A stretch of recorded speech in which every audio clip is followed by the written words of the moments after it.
Hello guys, el día de hoy estuvimos trabajando con esta hojita que les dejé en Classroom.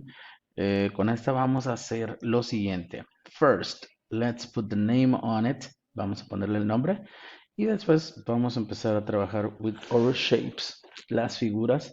Ok, shapes, square, oval, triangle, and rectangle. Okay, now dice color the shape that is the same as the first shape in each row.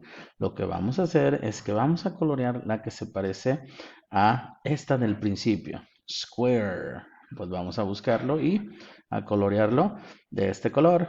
Blue. Okay, next, oval. El oval lo vamos a hacer purple.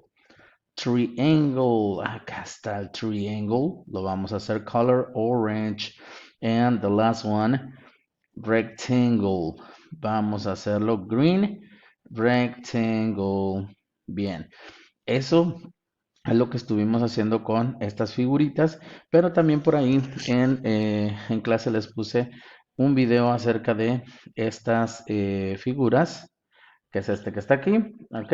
Shapes como el triangle,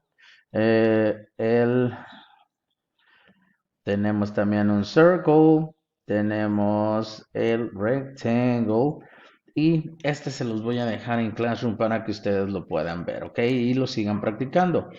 Bueno, eso fue lo que hicimos el día de hoy. Nos vemos el día de mañana, tomorrow, Wednesday. See you later.